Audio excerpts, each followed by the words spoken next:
भाजपा की राह आसान करेंगे जयंत चौधरी। नीतीश के बाद गठबंधन की दूसरी बड़ी टूट। जयंत चौधरी की पार्टी राष्ट्रीय लोकदल एनडीए का हिस्सा होगी। इसकी बस औपचारिक घोषणा होनी बाकी है। इस गठबंधन का सबसे बड़ा लाभ बीजेपी को भी मिलेगा, लोकसभा चुनाव से ठीक पहले।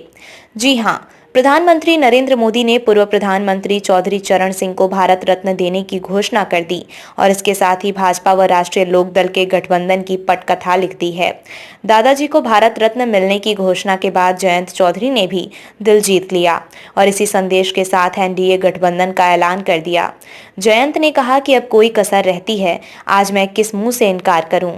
रालोद के एनडीए में शामिल होने से भाजपा यूपी में ही नहीं बल्कि पंजाब, हरियाणा और राजस्थान में भी भाजपा की सीटों बढ़त की उम्मीद कर सकती है।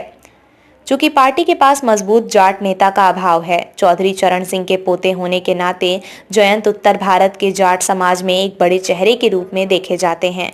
पार्टी लोकसभा चुनाव में जयंत को केवल यूपी ही नहीं, अन्य राज्यों में भी सघन चुनावी दौरा कराएगी। विश्लेषक मानते हैं कि भाजपा नेतृत्व के लिए रालोद से गठबंधन तो एक बहाना है, उनका असली निशाना इंडिया गठबंधन है। बिहार में नीतीश कुमार से गठबंधन के बाद अब आरजेडी व कांग्रेस सहित इंडिया गठबंधन को झटका दिया गया। रालोद को भाजपा से गठबंधन के बाद जयंत को मोदी सरकार में, जबकि एक विधायक को योगी सरकार में मंत्री बनाया जा सकता है। लोकसभा चुनाव में मुजफ्फरनगर, बागपत व बिजनौर में से कोई 2 सीटें गठबंधन में दी जा सकती हैं। आगामी राज्यसभा चुनाव में भी रालोद को 1 सीट मिल सकती है।